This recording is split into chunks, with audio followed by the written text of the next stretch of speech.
we thought originally we thought that this was a helicopter. We rolled our windows down because we thought we would hear the sound of the blades whipping through the air.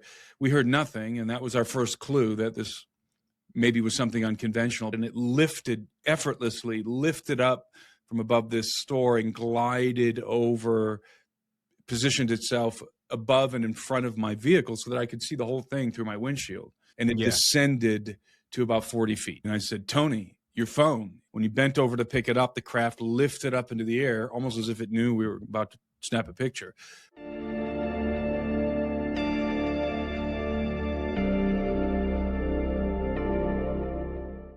Hi everyone, and welcome back to That UFO Podcast. As always, my name is Andy, and today's guest is author, researcher and explorer Timothy Alberino.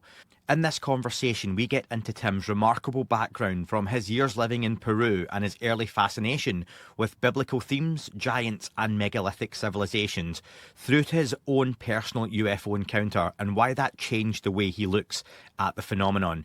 We also explore how he connects ancient history, religion, mystery traditions, cataclysms and the modern disclosure conversation into one much bigger picture. This is a wide-ranging one, and whether you agree with Tim's conclusions or not, there is plenty here to think about. If you're watching on YouTube, please like the video, subscribe to the channel and let me know your thoughts in the comments below. Welcome to the podcast, Timothy Alberino. Tim, welcome.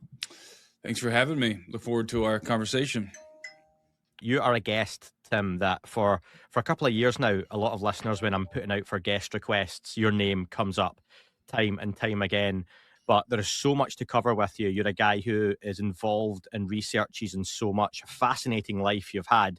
But I want to start off with you and talk about, Timothy Alberino growing up. What were your formative years like that have kind of brought you to this place in your life where you've been so fascinated with so many different mysteries? Well, I'm going to truncate my story. I have a very colorful story that the path that brought me to where I am today. But to cut a long story short, my formative years were spent in Peru in the Amazon basin. I dropped out of high school when I was in my senior year. And long story short, I moved to the Amazon. There's a lot of backstory there, but I'm not sure how interesting it is. I lived in Peru for about 10 years, approximately 10 years altogether. Two of my kids were born there. My wife is from the United States. She's from the city of Cleveland, where I grew up. And we lived together there for about 7 years. And I lived there previous to getting married as well. So that's the very, very truncated reply to that question. Yeah, it's an interesting backdrop, living in Peru.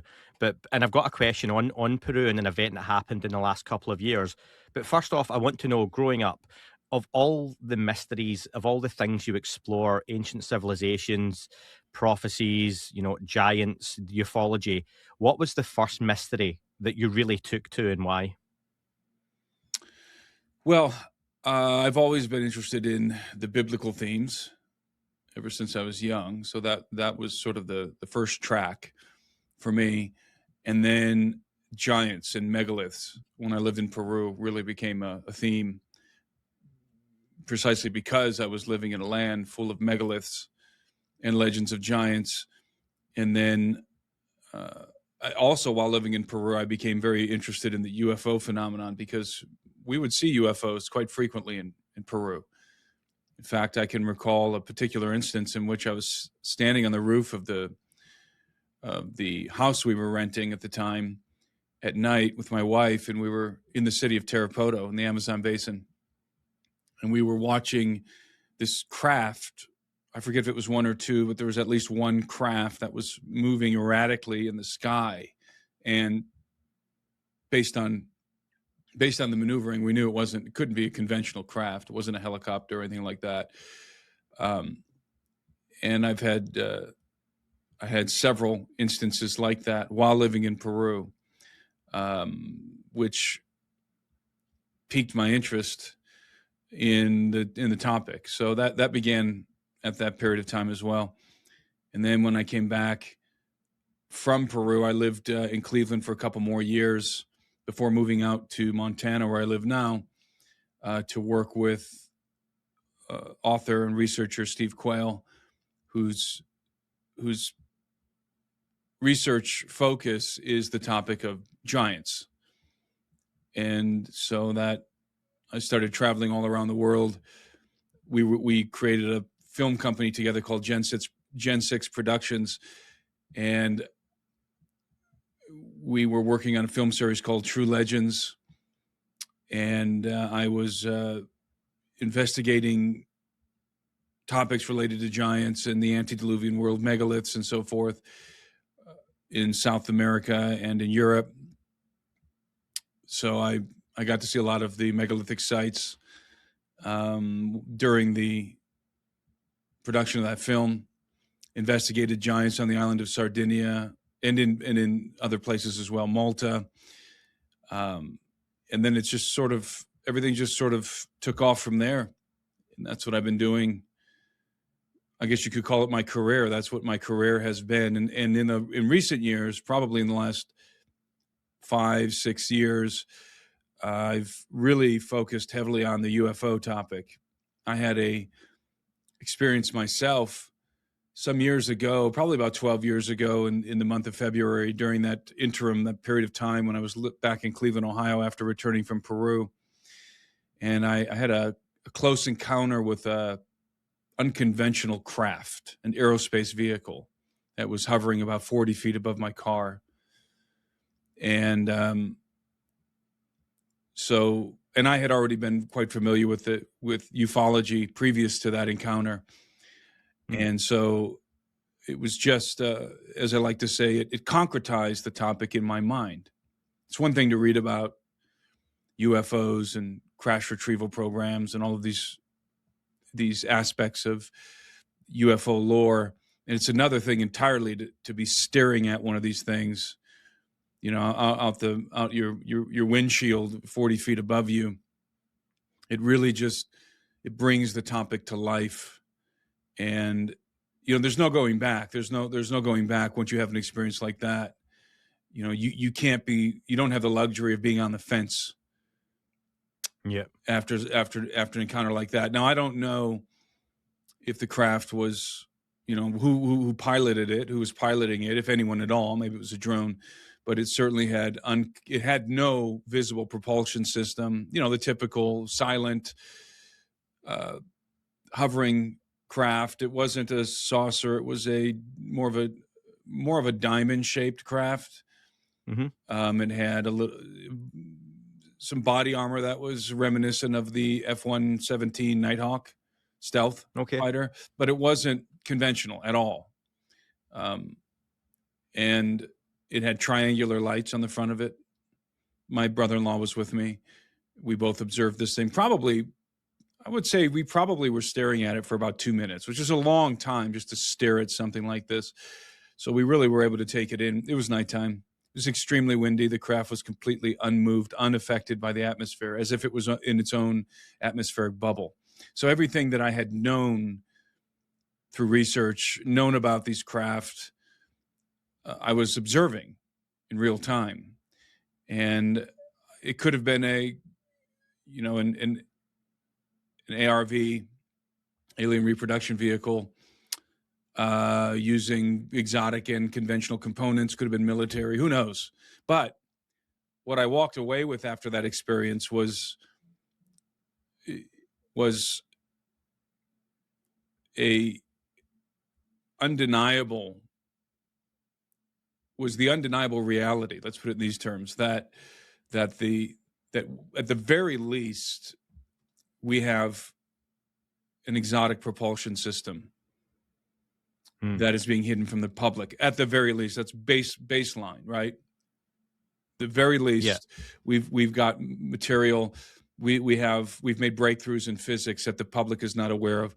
Again, this could have been a non-human craft or some kind of a hybridized craft with unconventional and conventional components. I have no idea. But the fact is the technology exists.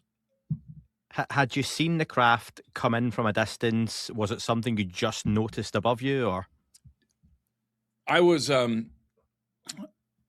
particular evening, as I had done so often, I was working out in my brother-in-law's basement, and he decided that he wanted to go to the next town over, which was Brook Park, Ohio, which is where I actually was born, grew up in Brook Park, Ohio.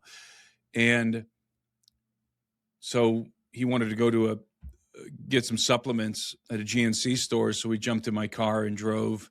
It was probably, by the time we were rushing to get there because it was closing at 9, and it was probably 8 o'clock or 8:15 or something like that. So by the time we got there, we had this encounter, I would guess around 8:45, 8:40 at night. And what was the question?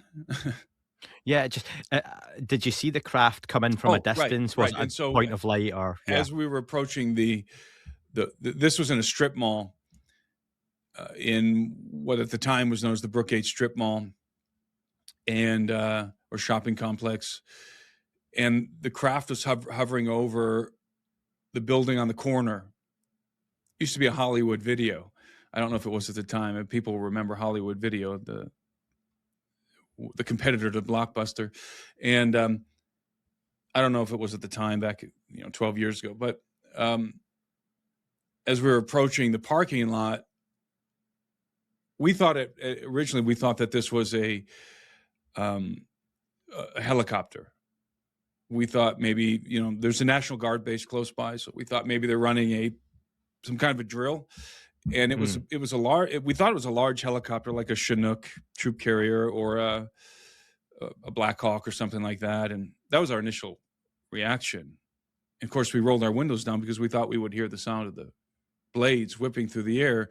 We heard nothing, and that was our first clue that this maybe was something unconventional. But when I pulled into the parking lot, there was hardly anybody there because everything was closing. I threw the car into park, because we were watching this craft as I was entering the parking lot, and it effortlessly lifted up from above this store and glided over, positioned itself above and in front of my vehicle so that I could see the whole thing through my windshield. So it wasn't exactly above me. It was kind of above and in front of me, and it descended to about 40 feet. And then after a minute or two, at the time I had a flip phone, but my brother-in-law had a smartphone. And so we're just sort of gaping at this thing. And his name was Tony. And I said, "Tony, your phone. And he sort of came out of a daze and started reaching for his phone and pulled it out of his pocket, dropped it on the floor. When he bent over to pick it up, the craft lifted up into the air, almost as if it knew we were about to snap a picture. Lifted up into the air, turned, and started just gliding away. Again, no propulsion system whatsoever. Visible propulsion system. No propellers, no engines, no sound.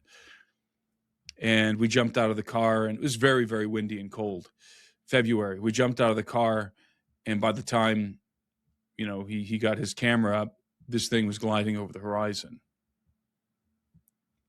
I always appreciate people sharing their stories like that, and that's fascinating.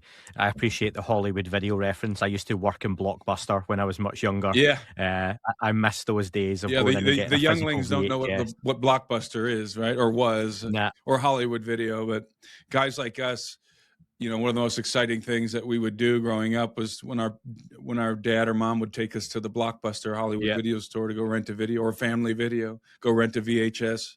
And then later on DVDs, but those days are long gone.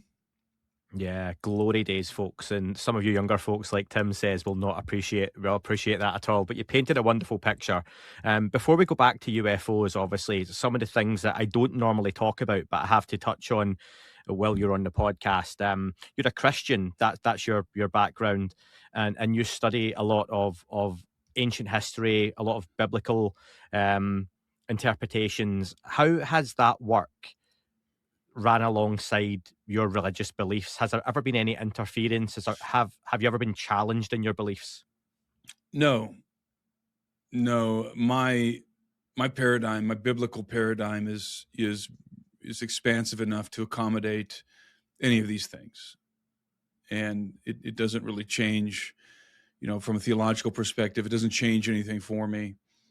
I learned a long time ago that I had a very restricted view, and that was the result of tradition and certain doctrinal positions that were not allowing me to embrace the complexity of the phenomena that I was investigating, phenomena plural, not just UFO stuff, but other stuff as well. And so, yes, it's true. I'm anchored. I would say this. I would say that I'm anchored in the gospel of Christ, and I affirm a biblical worldview, and I have found nothing whatsoever contradictory to that worldview. One of the conversations I was saying to you before we hit record that I really enjoyed was yourself on with Sean Ryan. For folks, many of you will be aware of the Sean Ryan show. It's massive, millions of views. And of course, Tim was on that podcast around 9 months ago. And you were having a conversation around Noah's Ark and cataclysms, great floods. And it was a wonderful conversation. The zodiac came into its symbolism. And I remember you having the conversation around the flood and it potentially being caused by debris from another planet in our solar system that potentially was there, is no longer there, between Jupiter and Mars. Yeah, is that right? Belt. Can you just touch on that for me? Because I found that a really interesting conversation. What was the work done there to come to that? Well, this goes back to the statement I made about having an expansive biblical paradigm.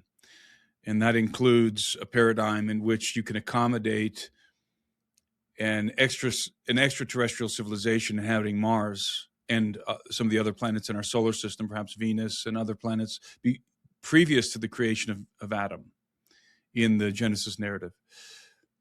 And you might describe that civilization as an angelic extraterrestrial civilization.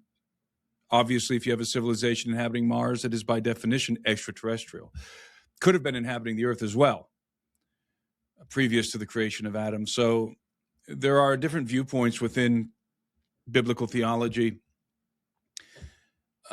some of which view Adam as the creation of the universe and the creation of Adam as basically being contemporary events, that the universe came into existence shortly before the earth itself and the creation of mankind. That's a popular view in Christianity. I don't subscribe to it. I believe that when Adam was created, when mankind was created, that there had already been eons of unknown histories, of unknown time that elapsed before the creation of mankind, and that during that period there was a conflict that erupted in the cosmos, and specifically in our solar system, and that conflict involved the civilizations that were inhabiting some of the planets in our solar system. Again, definitely Mars, probably the Earth, and then another planet that is cryptically identified as Rahab in the scriptures. I believe Rahab does refer to a planet in the Bible. I was first enlightened to this view when reading what I describe as the most consequential book I've ever read in my life, and I maintain that to this day. And the book is called Sidonia: The Secret Chronicles of Mars by David Flynn. And David also is coming from the perspective of a Christian theological perspective. And he was the first one to really, at least that I encountered, to describe this event and tie it to these very cryptic scriptures in the Old Testament regarding the explosion, the destruction of this planet. Again, that I believe that the Bible refers to as Rahab. And you can it's a very long conversation to unpack all of the technical details. And frankly, I would have to have my notes in front of me to do it. But I wrote about this in my book, Birthright. Obviously, Flynn wrote about it in Cydonia. And the basic idea is that this angelic civilization was inhabiting these planets, and they went to war with one another. In other words, if you were to put this into a theological framework, you're talking about the rebellion of Satan. Defecting from the kingdom of heaven and then going to war with the king of heaven. Kinetic war. We're not talking about some intangible spiritual war. We're talking about a kinetic war, and that in the unfolding of this conflict, the planet Rahab was destroyed utterly, and that the destruction of that planet, again, which I believe is the debris between Mars and Jupiter, the destruction of that planet catalyzed the destruction of the other planets in the solar system. Obviously, if you have a large planet and it explodes, like if Mars exploded, we'd be in big trouble. At the very least, shards of that planet would rain down on the Earth, like thousands of meteors or asteroids. And that's precisely what I believe happened. And that's why you see the planets in our solar system, our moon, the Earth itself, if you were to remove the oceans, has been pummeled. There's craters, and those craters are impacts. And so this civilization was utterly obliterated. Again, a pre-Adamic, non-human civilization. Their civilization was obliterated in this cataclysm. And it sounds very sci-fi, but you really can trace this story. The threads of this story are apparent in the biblical narrative. And again, I trace them in my book, Birthright. It gets very technical, but Rahab is always associated with the shattering, like being shattered like a vessel of clay. It's associated with the dragon. You shattered Rahab like a clay vessel. You pierced the dragon is one of the verses. And the dragon, of course, being a moniker for the adversary of God, right? Who in Western culture we call Satan. And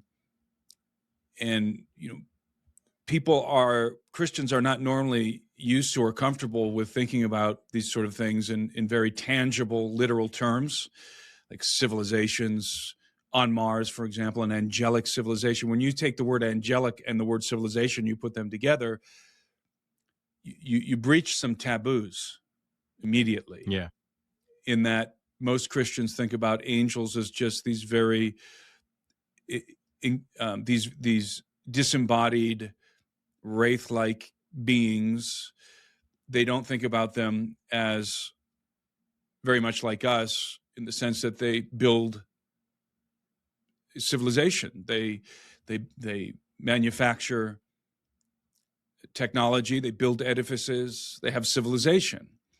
And that was really one of the most profound revelations, I think, for me, certainly in my life, when I, again, reading Cydonia years ago, beneath that portrait of Isaac Newton right there, in a different house, different setting, but I've had that portrait for a while. That really was a paradigm buster for me, and opened up it forced an expansion, a dramatic expansion of my paradigm. And that's why nothing phases me, from a theological perspective. Nothing at all phases me in regard to anything really, but specifically in regard to the UFO topic. Whereas a lot of other Christians, they have to deny certain elements of this topic, or they have to frame it as, everything is a demon, something like that, in order to make sense of it from a theological perspective. But I have no need for such contrivances. What I've appreciated listening to you in various different shows and podcasts of your own over time is you don't always speak in absolutes, and that can really put me off various ideas in this topic.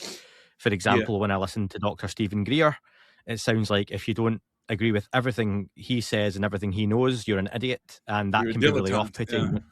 Yeah, when I hear you speak, though, it's often I think or I subscribe to this idea or I believe, and it's just then you'll put forward your case. As part of that, you've talked about a period in history where gods walk amongst us, and I wonder, in those interpretations, are we looking at literal gods? Are we talking those angelic beings? Are we talking just a non-human intelligence? How do you interpret that? Yeah, non-human intelligence is a very, very broad term. I don't have any doubt that the quote-unquote gods were inhabiting the earth in perhaps in a pre-Adamic context, but also in an Adamic context in the antediluvian world, the world before the Noahic flood. This is attested in every major ancient civilization, certainly every ancient Near Eastern civilization, but not just Near Eastern civilizations. You can find this idea all over the world, in Central and South America, for example. The idea being that the gods at some time in the distant past descended to the earth, so they came from elsewhere, somewhere other than planet Earth. So everyone is sort of thinking about this in an extraterrestrial context, because they're not from here. They come here, Mm-hmm. and they do a couple of things that, again, this story is synchronistic across the board. They intermarry with the human species. They take human women as wives. They copulate with those women. They progenerate a race of demigods, usually described as giants. And they rule the earth through their offspring. So what you have is what I like to call an empire of the gods in the antediluvian world. Not a mythological empire of the gods, not a philosophical empire of the gods, but quite a literal empire of gods ruling on planet Earth and their demigod offspring. I believe that's a matter of history.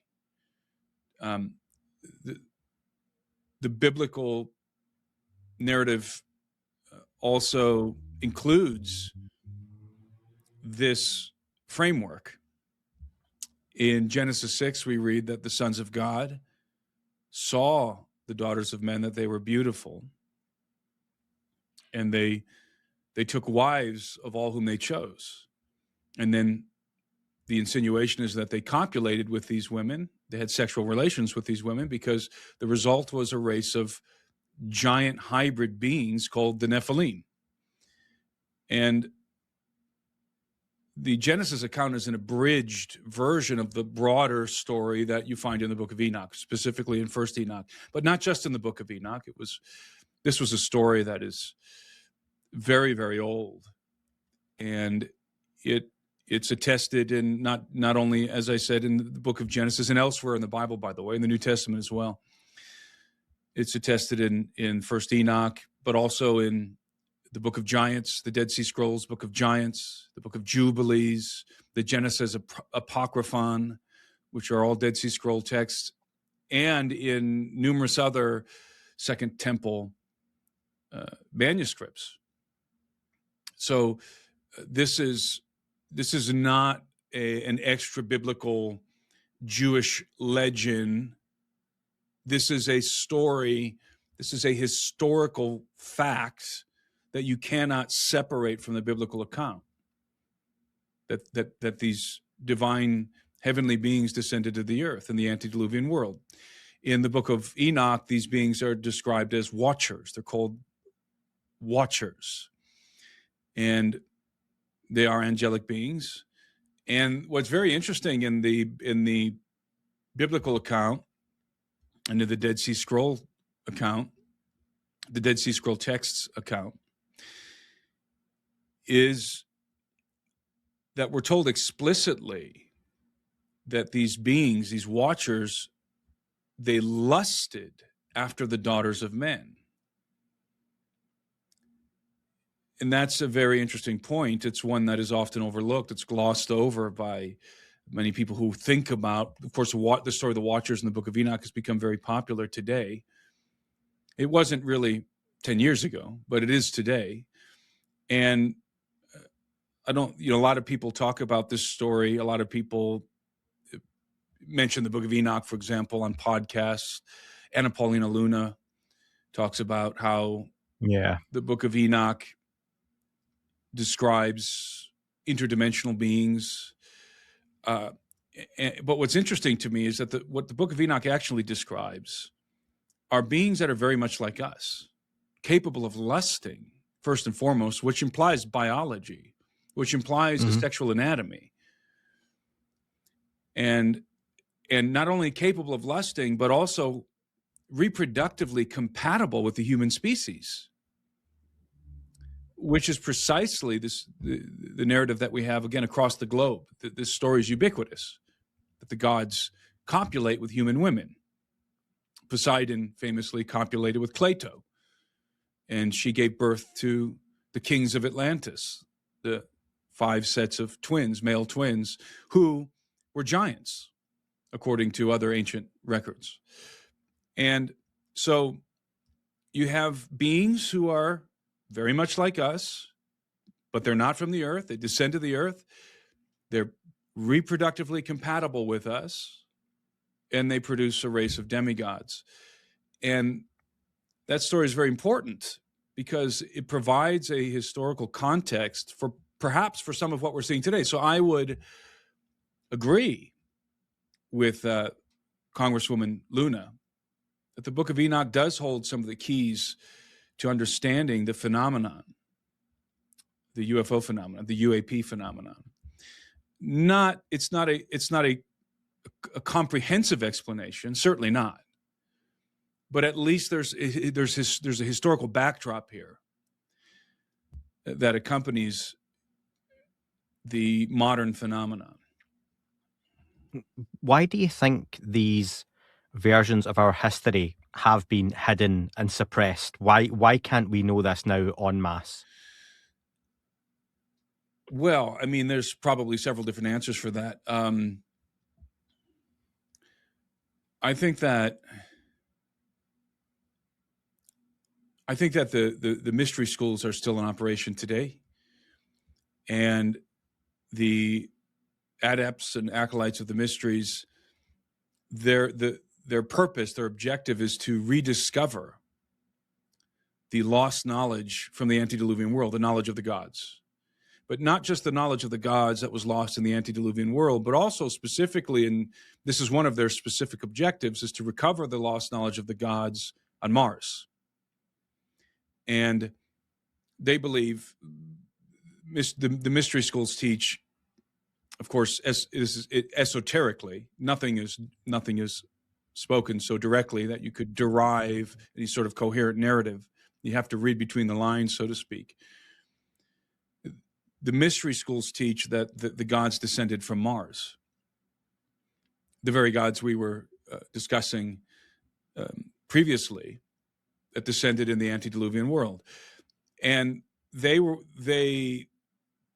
part of the story, one of the key elements to the story that I failed to mention earlier was an exchange of information. I believe it was a bargain.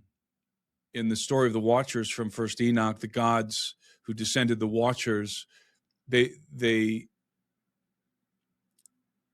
gave men knowledge, the knowledge that they were striving to learn. So they're basically the Promethean benefactors, right? That give men the fire of the gods, but in exchange for something. And what they exchanged knowledge for was the maidens that they desired to wed. So this obviously was a patriarchal society in the antediluvian world. The ancient world in general is a very patriarchal society. We don't live in a patriarchal society in the West, even contrary to popular belief. In a true patriarchal society, for example, women never chose who they were going to marry. It was the woman's father who could give her hand in marriage, the maiden's father, and the father alone. And so there's this bargain struck between the Watchers and the fathers of the maidens that they desired to wed. We give you knowledge, you give us your daughter's hand in marriage. And that knowledge amounted to functional technology. It was technological knowledge. And so I believe that there was let's be careful. Let me parse this correctly, because it's very easy to say that there is an advanced civilization in the antediluvian world, right? It's a very popular thing to say today. It wasn't, again, 10 years ago, a decade ago, it wasn't that popular. Today, it's very popular to say that there is an advanced civilization living in the antediluvian world. But I like to refine that statement. I certainly believe that, but I want to refine that statement. I would say that there is an advanced fraternity. There is or rather, let me rephrase that. There is a fraternity in possession of advanced technology, living in probably a Bronze or Iron Age, in the midst of a Bronze or Iron Age civilization. And what I mean by that is, I do believe there were technological upgrades that were given to humanity from, the gods, the Watchers, but they saved the best for themselves, because they weren't going to reveal everything to mankind, because their whole purpose, if you read the Enochian account, the whole purpose of the Watchers was to dominate mankind, was to take over, and to do so through the agency of their hybrid offspring, to rule by proxy, so to speak, from behind the thrones of their demigod offspring, sons. And so obviously the Watchers arrived to the earth with some kind of technology. I would have fully expected them to do it through technological means.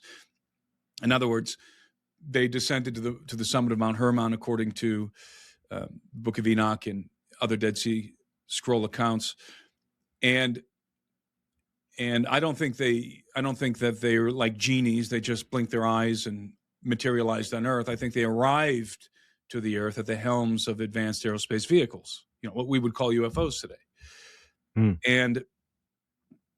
And so when you look back into the past, into the antediluvian world, what would you expect to see in this scenario? And I always like to compare, or to draw a comparison between how I view the antediluvian world and the movie Stargate. You recall in the movie Stargate, they went through the Stargate and they encountered, on a different planet, they encountered a Bronze Age Egyptian civilization that had actually been taken from the earth and brought to this extraterrestrial world. A Bronze Age Egyptian civilization that was being dominated by what turns out to be this alien being with advanced technology. But all of the technology looked like, the pyramids. It looked like the iconography, the Egyptian iconography, pyramids, and his soldiers who were in possession of advanced technology. They were wearing those helmets that looked like Horus, the hawk.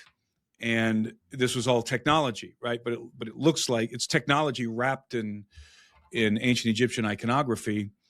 And so what you have in that movie is you have a scenario in which you have a fraternity, or you have a royalty, a noble class in possession of technology that is dominating a Bronze Age civilization. So I like this idea, because then when you look into the past, when you look into the antediluvian world, if you think of it in those terms, we should expect to find, we shouldn't expect to find, rather, super advanced technology everywhere we look, because it wasn't dispersed among the general populace, right? It was kept within that royal bloodline, the dynasties of the gods and their offspring. So you might expect to find magnificent temples, or the ruins, actually, because of the cataclysm. You would only expect to find the ruins, and even in the case of ruins, only the megalithic ruins that could have withstood the cataclysm, the foundations of those monuments, those edifices. But those would reflect a level of technology. They would be rare, and they would reflect a level of technology that was much more advanced than the general populace living than what the general populace had living on the earth. I hope I'm describing this in a way that I hope you can follow me here. So if you think about, can you just clarify? One thing for me, Tim, Sure, just because sure. you mentioned the mystery schools, and that's something that I know I'm only familiar with from you speaking about that. Can you just, for anyone listening or watching, what are the mystery schools? The what? The mystery schools you mentioned? Oh, the Am I mystery saying it school. right? Yes. Yeah. I love your accent. I really do. I love the Scottish. It's my favorite accent, but it's sometimes it's hard to understand. But That's all the right. mystery schools, no, you don't nothing to apologize for. The mystery schools they go back. They're very ancient, and there's a variety of them. There's many branches of the mystery schools. The Eleusinian mysteries, of course, were the Greek mysteries. That if you ever revealed any of their secrets, you were killed. The price of revealing those secrets was death. These schools go back to in the post-flood context. They were consolidated in, or really have their origin in, the Phoenicians, but they go back into the antediluvian world. But let's just keep this in a post-flood context. So the Phoenicians were themselves a very mysterious people. There's not a whole lot we know about the Phoenicians. They were one of the most influential civilizations in the ancient world, and yet we know almost nothing about them. They show up a lot in the Bible, but they show up all over the place. They show up in the Egyptian records. They show up Rome, for example. Their greatest adversary was Carthage, and Carthage was essentially in a Phoenician city. It was established by Phoenicians, and it controlled the Mediterranean, the Western Mediterranean, and the Phoenicians were highly influential in the arts of masonry, stone masonry, all kinds of artisans, all kinds of crafts of ornamental crafts of gold and silver and so forth. They were renowned for that. They excelled. Of course, they were the master builders in general, not just in stone masonry, but they had the great cedars, the mighty cedars of Lebanon, which were used as pillars in the halls of the great kings of the Bronze Age. Certainly in Egypt, in Jerusalem, in the temple of Yahweh, in the palaces of the kings of King David, King Solomon, all over Mesopotamia, and in the Mediterranean world, broadly speaking. And perhaps most importantly, the Phoenicians were the great navigators and boat builders of that age. And so the Phoenicians traveled far and wide. Undoubtedly, they circumnavigated Africa. That's a fact, a historical fact. I think they were crossing the Atlantic, though. I think they were mining copper in the Michigan copper mines in the Great Lakes. And so you have this very interesting civilization, the Phoenicians, who are in possession of seemingly superior knowledge, technological knowledge. Their boats were by far superior to anything anyone else had. Their ships that they made. They were the only culture seemingly capable of building megalithic structures post-flood.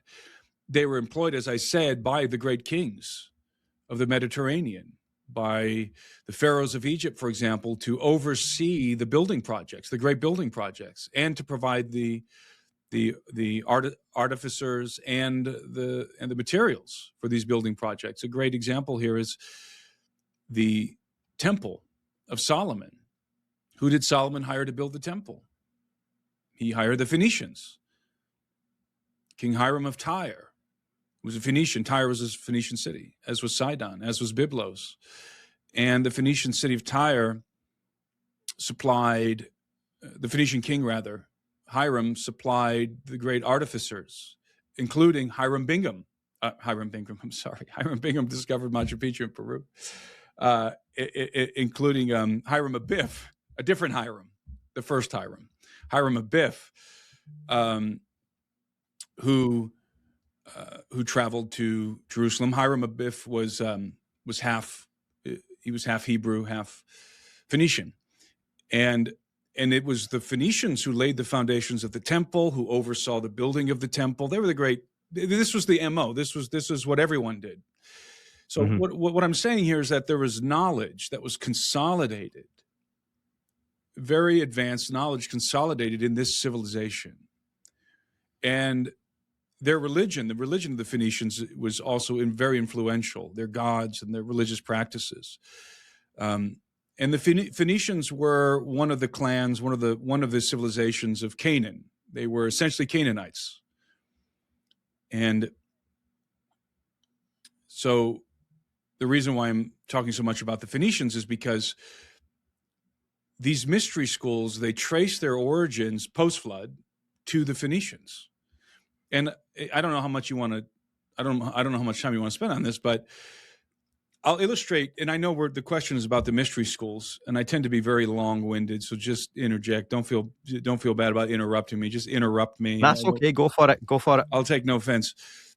To illustrate the point, a lot of people are familiar with, or perhaps I should say it this way, a lot of people are unfamiliar with the story of Osiris, in which his brother Set, who was his twin brother, he threw this party. Before the party, he had a sumptuous coffin fabricated, and he had the coffin manufactured to the precise dimensions of his brother Set. It was this beautiful coffin. And at the party, which all of the gods were there, at the party, he proposed that that the person who fit most perfectly into this coffin that he brought out during the festivities would be allowed to keep it, right? So whoever fits the best in the coffin gets to keep the coffin.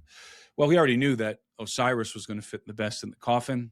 So Osiris laid down into the coffin, but it was a trap. Set had pre-planned to seal Osiris within the coffin as soon as he laid down, and that's exactly what Set and his companions did, his comrades. They sealed Osiris into the coffin, so they tricked him, they deceived him, and then they took the coffin with the body of Osiris. And this is listen to the terminology I'm using. They took the coffin the coffin represents, of course, death, right? With the body of Osiris in it, and they threw it into the Nile. And the Nile carried the coffin out into the Mediterranean, and eventually the current carried it to the shores of Byblos. Now, what I say Byblos was, it was a Phoenician city, right? So Byblos is a Phoenician city. So the coffin containing now the dead body of Osiris comes to rest on the shores of Byblos. It gets entangled in a acacia tree, which is very important. It gets entangled in a large acacia tree, and it gets enveloped in its trunk. The tree grows around the coffin and sort of swallows it into its trunk.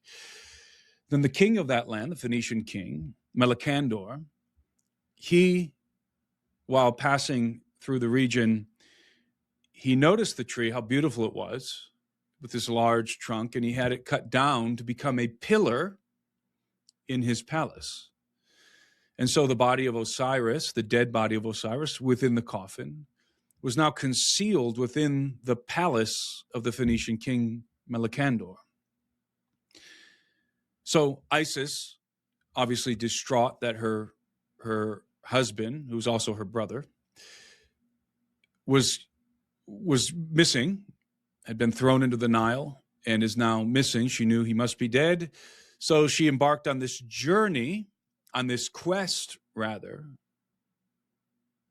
to go and find the body of Osiris and bring it back to Egypt.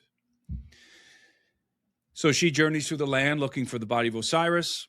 And I'm going to cut out some of the details just to shorten the narrative. Eventually, she finds her way to Byblos and into the palace of Melicandor. And she discerns that the body of Osiris and his coffin are encased within this pillar.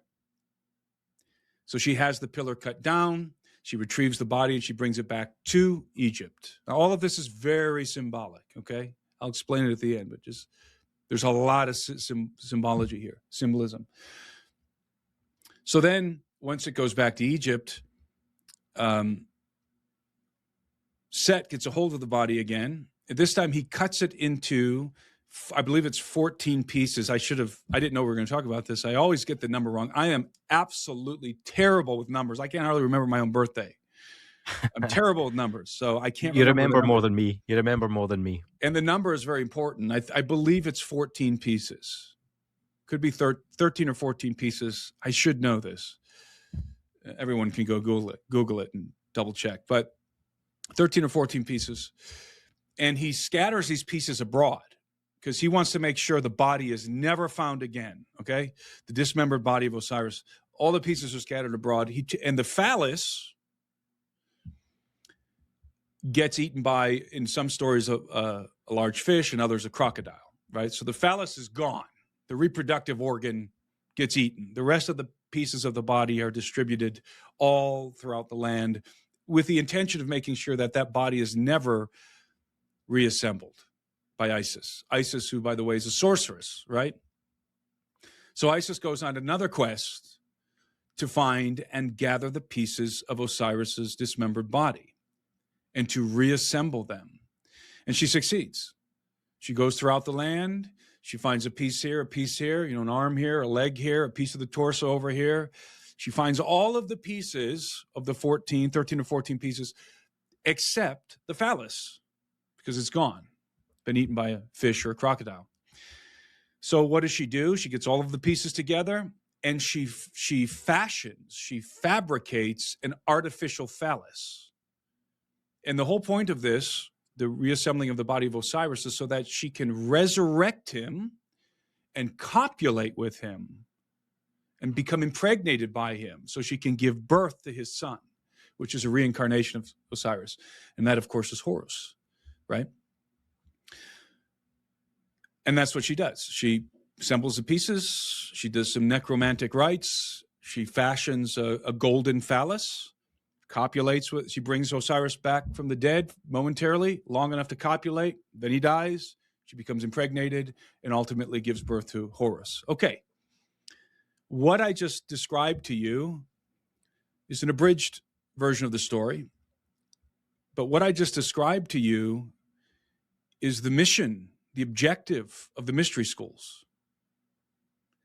So the body of Osiris himself represents the God King, one of those gods that descended to the earth in the antediluvian age. That's what he represents. And he represents, generally speaking, the knowledge of the gods.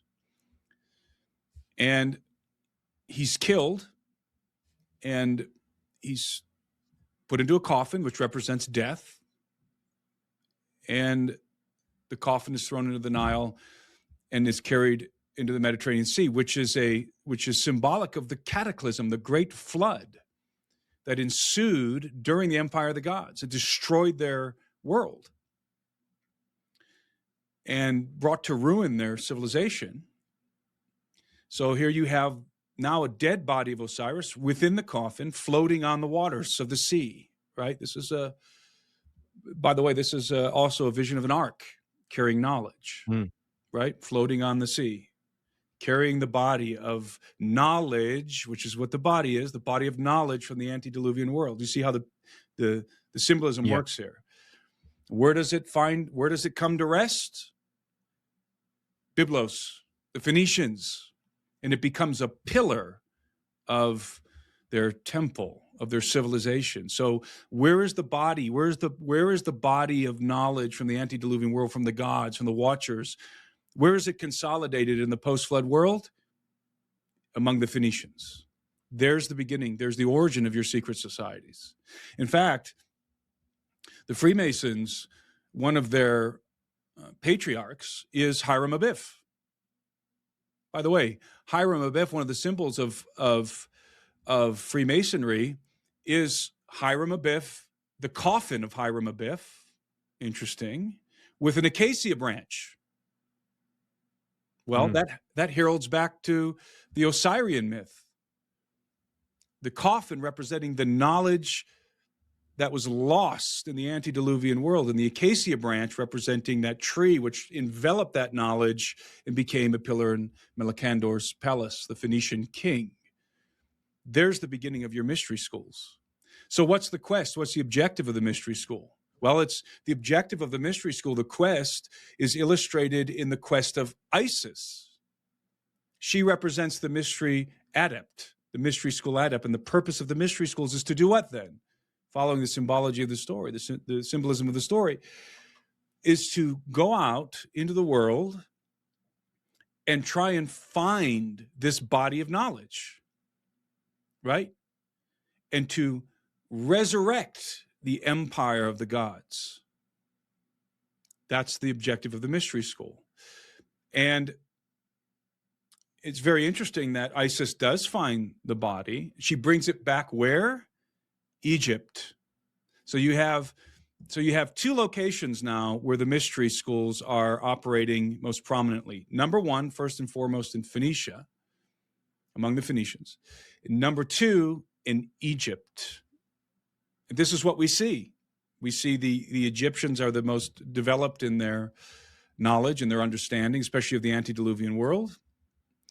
And their knowledge is, broadly speaking, is known. They talk about their knowledge openly, but the Phoenicians are a secret society. They're a secret society. They don't really talk. You don't really find material where the Phoenicians are broadcasting some of this stuff as much as the Egyptians. So this is where the knowledge is primarily kept among the Phoenicians and among the ancient Egyptians. Then, of course, you have set that the body being cut up and distributed all over the world, the phallus being lost, that reproductive element being lost. And so the ongoing quest now is to go back out into the world and find the various constituents of the body of knowledge from the gods before the flood, the gods that descended to the earth. And again, according to the mystery schools, those gods came from Mars. So the ultimate objective, as I said, is to reassemble the body of knowledge and resurrect the empire of the gods, to bring the gods back so that they will walk openly again among us, and that we will be ruled directly again by the gods, or more precisely, by the offspring of the gods, Horus. That's the resurrection, because Osiris himself wasn't brought back to life indefinitely. He was brought back to life long enough to impregnate Isis, who gave birth, who conceived and gave birth to Horus. Right? So who's Horus? Horus represents, with the Freemasons refer to him, the ones that know, as the philosopher king. Read the works of Manly P. Hall, for example. They look forward to the coming of the great prince, the philosopher king, who will lead mankind back into a second golden age, that period of time in the antediluvian world when the gods governed the earth. The empire of the gods was called by the Greeks the golden age. And so the idea is to resurrect the golden age, to resurrect Atlantis, really symbolically. And the last piece of the puzzle is the phallus. Right. So what does the phallus represent? Well, in ancient Egyptian iconography, the phallus of Osiris is represented by the obelisk. The obelisk represents the phallus of Osiris. And so you find all over the world, you find this very interesting configuration. You find an obelisk, and in front of the obelisk is what? Is a dome. All over the world. This was in ancient, there was edifices like this in ancient Egypt, Rome, everywhere. You have the obelisk and the dome. Today, some of the most impressive architectural edifices in the world have the obelisk and dome configuration. For example, the Vatican. The Vatican has the obelisk of Heliopolis. And then, of course, the dome that is on the top of St. Peter's Cathedral. And you have the largest obelisk in the world, the largest phallus of Osiris, is in Washington, D.C., the Washington Monument. And when you stand at the Washington Monument and you look out in a particular direction, what do you see? Across the lawn, the Capitol building, the U.S. Capitol building, which is capped with a large dome. So the obelisk represents, as I said, the phallus of Osiris. What does the dome represent? The womb of Isis. So this is, of course,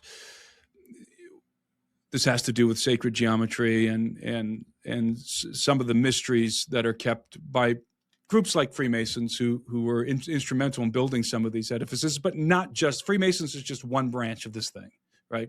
Yeah.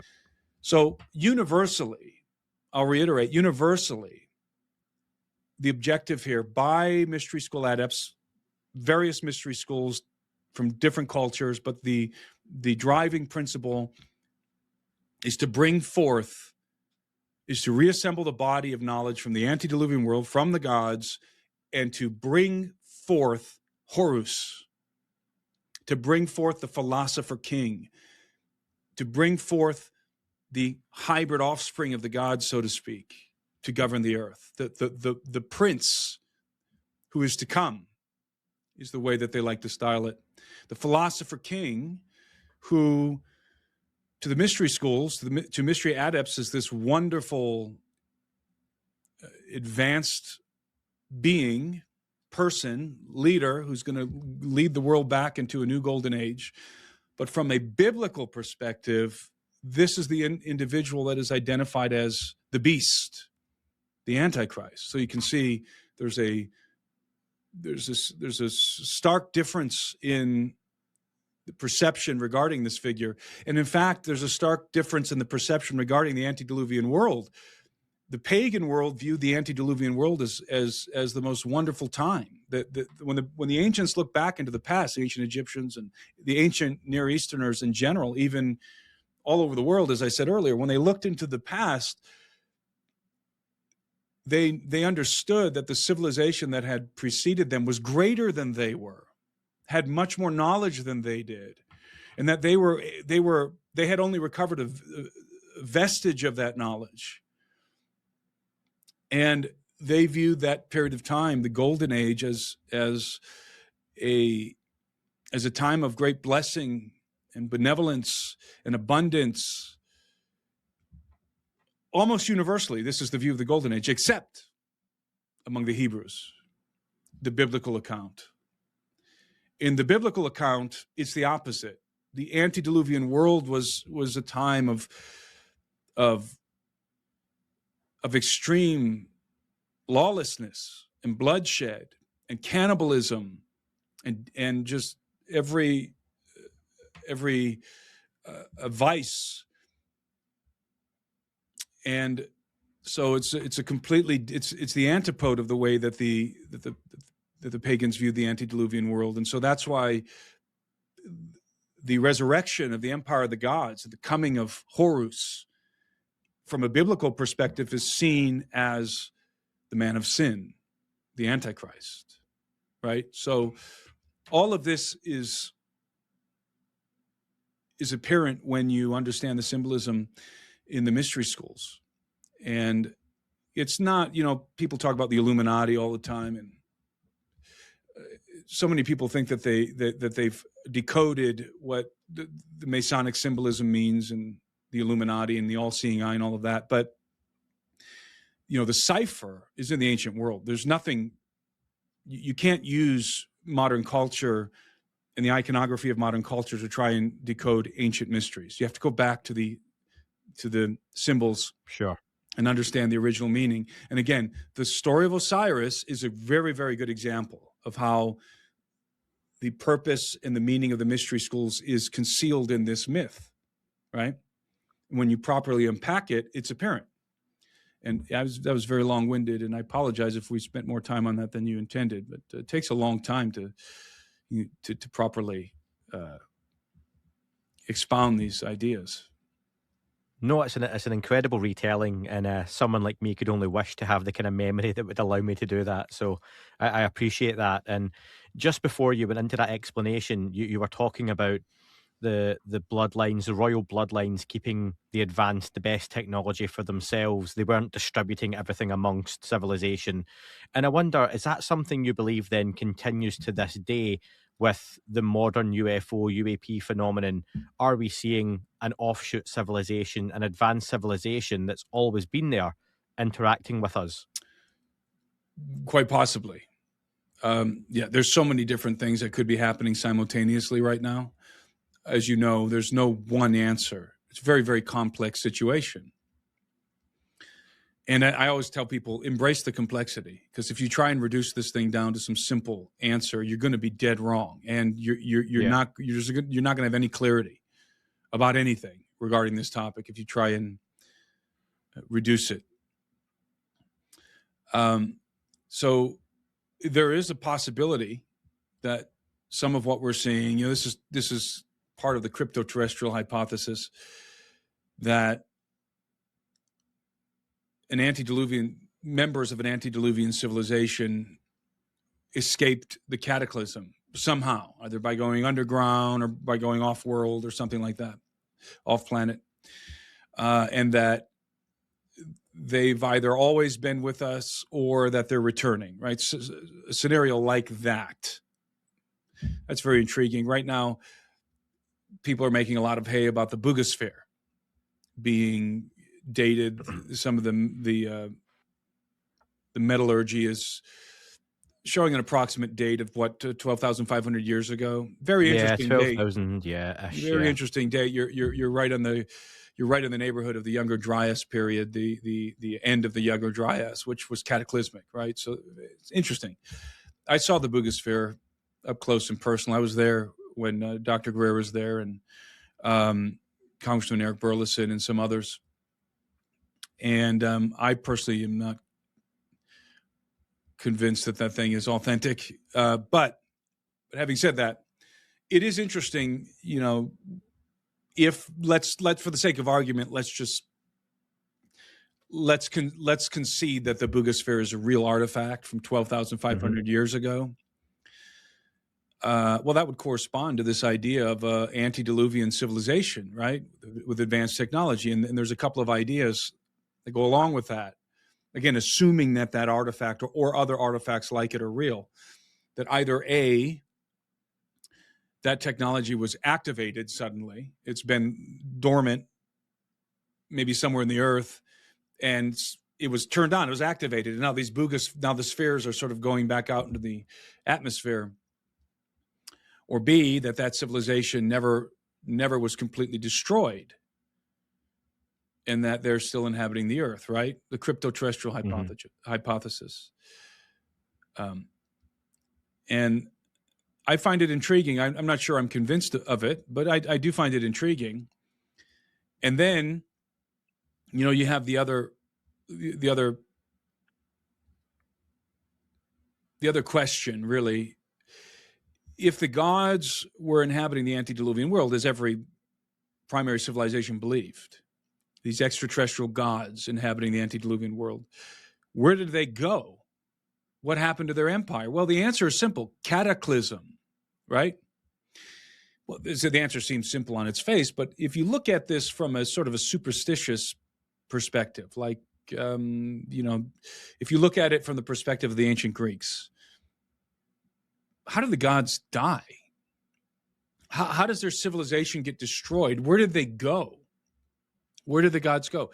It doesn't really make any sense. However, if you ask that same question and you approach it from the biblical paradigm, well, there's an answer.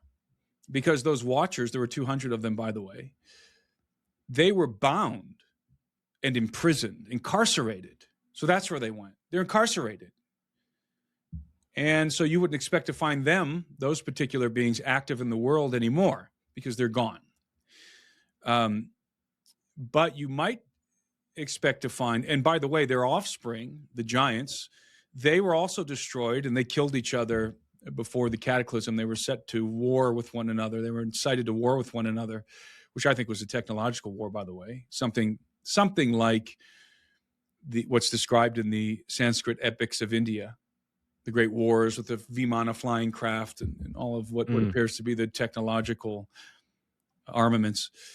That preceded the flood, right? So you have this massive war, which, by the way, is also described in the story of Atlantis. We don't have to tread that territory, but in the story of Atlantis, there's a war happening between the Atlanteans and the Athenians, and then the whole thing was interrupted by the cataclysm that destroyed not just Atlantis, destroyed the entirety of the ancient world, of the pre-flood world. So how do the Watchers connect from a biblical perspective? You know, thinking through this, like maybe Anna Paulina Luna is trying to think through this right now. How do the Watchers connect to the modern phenomenon of UFOs that we see today? Well, I would say that there's a conceptual connection, but not a direct connection. In other words, I don't believe that what we see flying around our skies today are the Watchers, because according to the book of Enoch, they were bound. And the Bible, by the way, they were bound. They were in prison. They were incarcerated.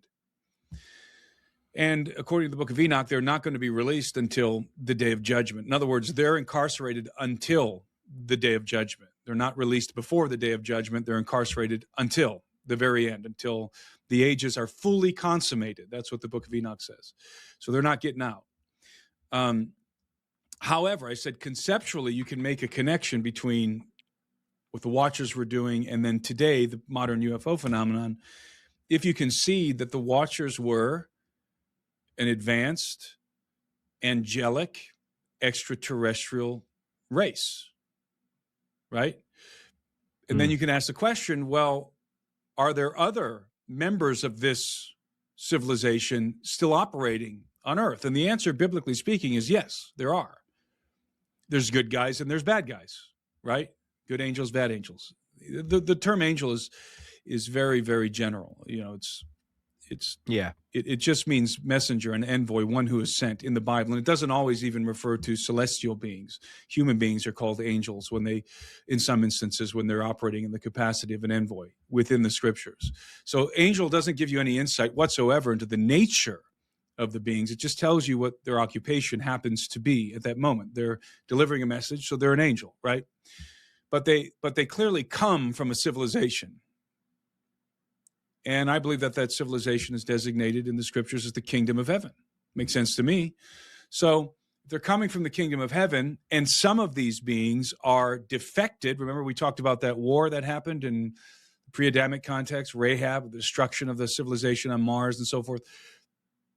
So you have defected angels, what people call fallen angels. I like to describe them as the defected sons of God, or the apostate sons of God, who are still in the picture.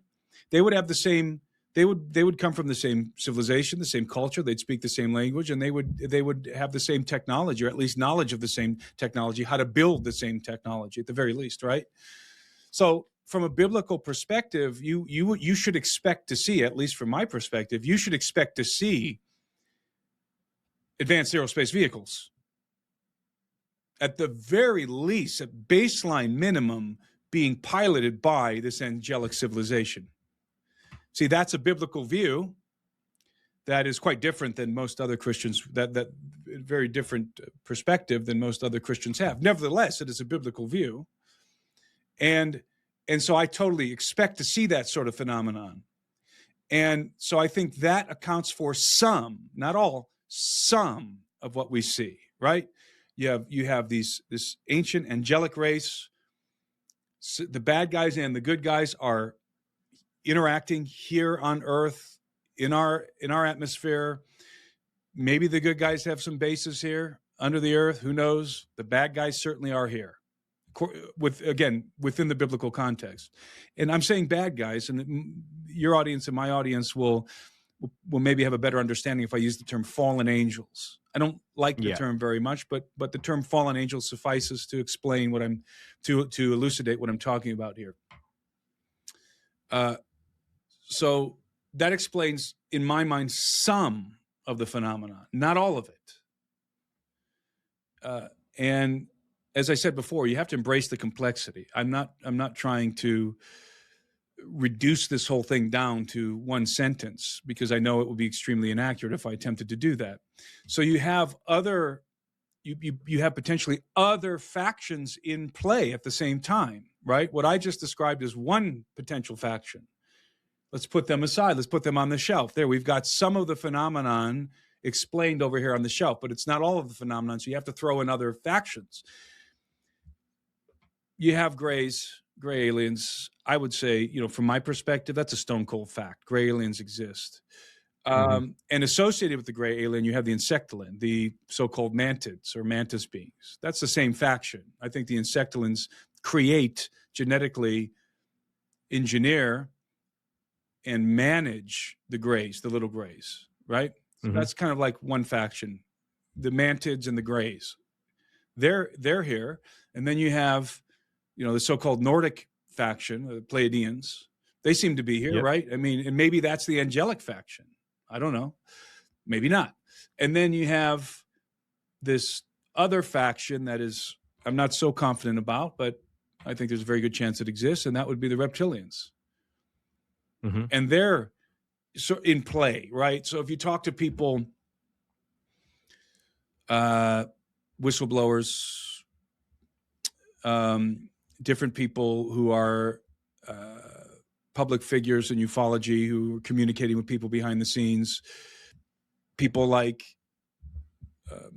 Eric Davis, who famously said to Congressman Burleson in a meeting in Washington, D.C., that there's four races, right? We know four races, and it's the four that I just defined.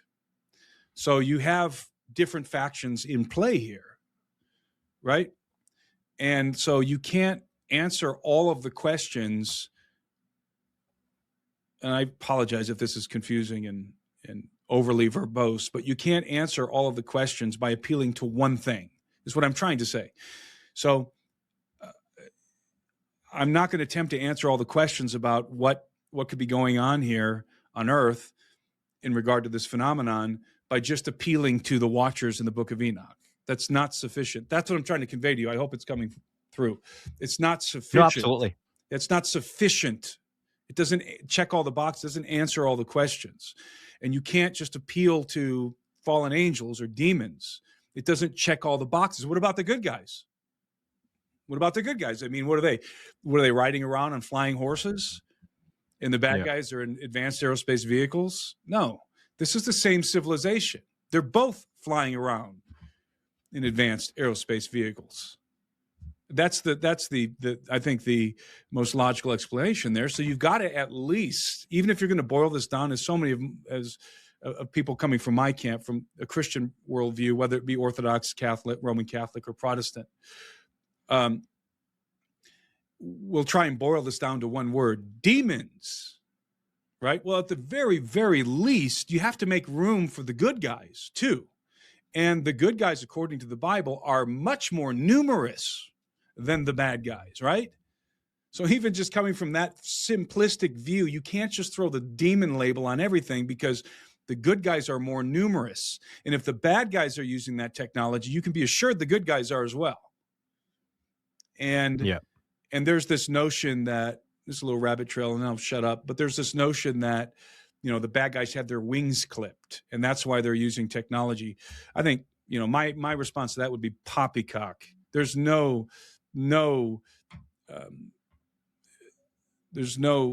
insinuation at all in the biblical narrative, certainly no evidence that the fallen angels had their wings clipped and that's why they have to use technology. Rather, what we see are just angels in general using technology. That's what we see in the biblical narrative. They show up at the helms of these things called the chariots of God, the chariots of Israel, the chariots of fire. These are synonymous for the same thing. They obviously are flying around in something. So one of these things lands and picks up Elijah. And Elisha's there to witness this event. And what does Elisha say? He says, my father, the chariots of Israel and its horsemen. That's who picked up Elijah, the chariots of Israel and its horsemen. Well, look, horses don't fly, right? So if horses don't fly, and horses don't fly, if horses don't fly, chariots don't fly, then he's not looking at a chariot and horses. He's looking at some other kind of aerospace vehicle that flies, right? Anyway, I'm going to be quiet now. No, look, I appreciate that. And Tim, we're getting towards the end of our time, and we've barely scratched the surface of a lot of things I would speak to you about. So I would love to get you back on sometime, because I could genuinely be here all day with you. But you touched on speaking to members of Congress, and maybe that's a good place to finish with the current situation. I completely agree with what you said before about the complexity of this situation. And I wonder, what's your role in speaking to congressmen and women like Luna, like Burchett, like Burleson, and trying to guide them through this whole situation? How do you feel they are faring, and what's your role? I would say first and foremost that I applaud what these men and women are doing at the congressional level, specifically the ones you just named, Rep. Eric Burleson, Tim Burchett, Anna Paulina Luna, among others. But those three have consistently been at the center of this thing and have been really pushing hard. You know, you had Matt Gaetz in there when he was in Congress. And there are others, and I hate to exclude others because there are more than just those three. But those three have been sort of the primary thrust behind the scenes. And I know that they're sincere. I've, had conversations with, I'm good friends with Eric Burleson, and he and I talk often, and we've traveled. We traveled to see the Bugosphere together, the Mexico City, for example. And so I can tell you unequivocally that Congressman Burleson is a very, very sincere, honest man, and he's extraordinarily interested in this topic.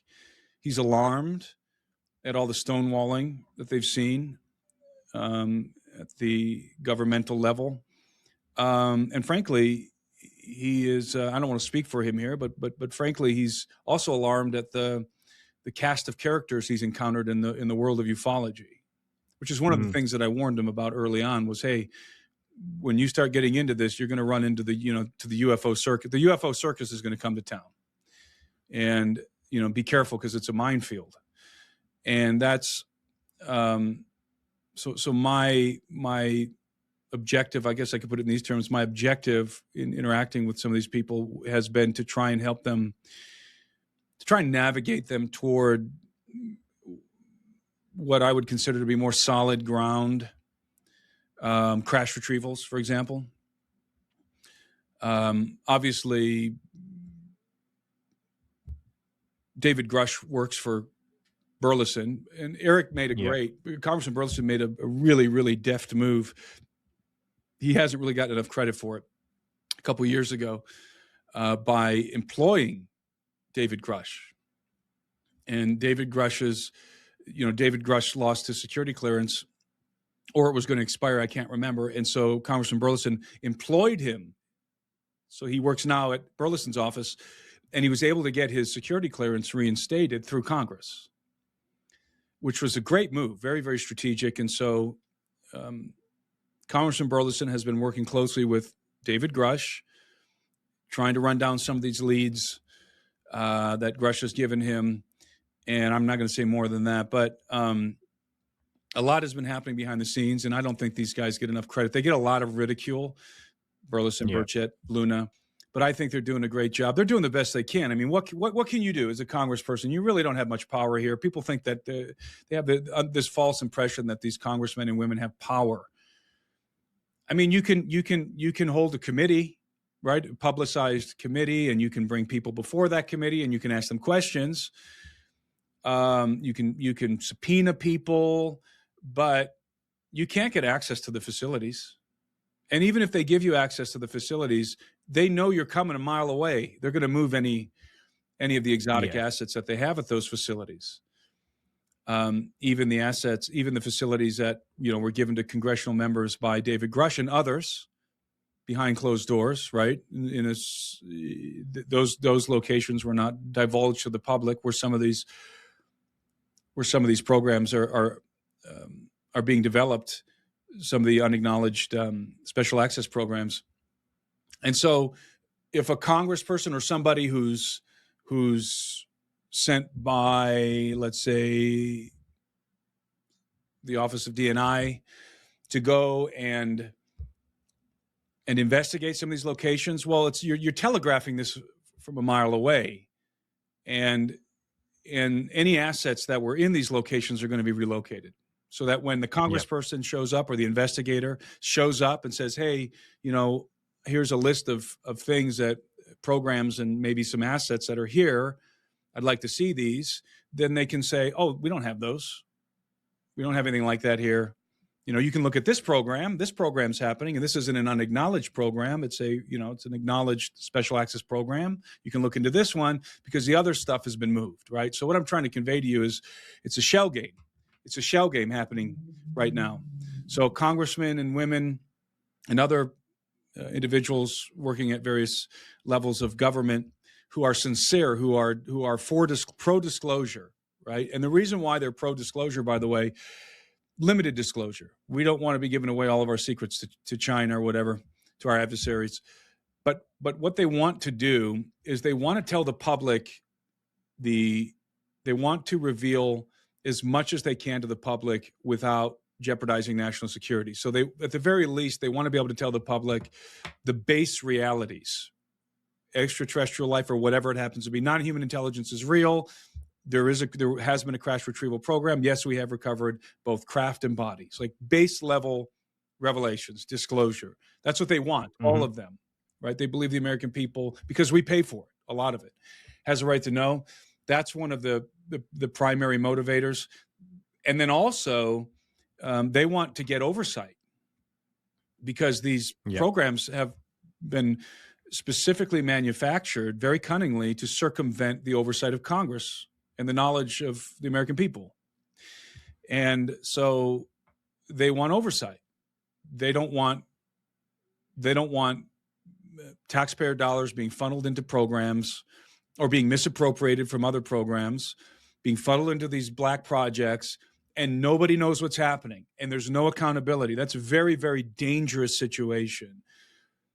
And they want to get oversight so that we can root out the illegal activities that may be happening and prosecute the people who might have been involved. And we're talking about very, very, very dark stuff like human trafficking and human experimentation and all kinds of terrible things, right?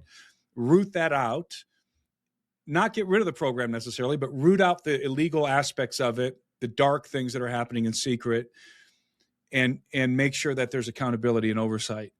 So that's a very noble cause. I mean, who wouldn't be for that, right? And by the way, those two things that I just mentioned, limited disclosure. In other words, the baseline disclosure elements that I described, and oversight, congressional oversight. Those two things are not just being pushed by Congress; they're being pushed by the whistleblowers.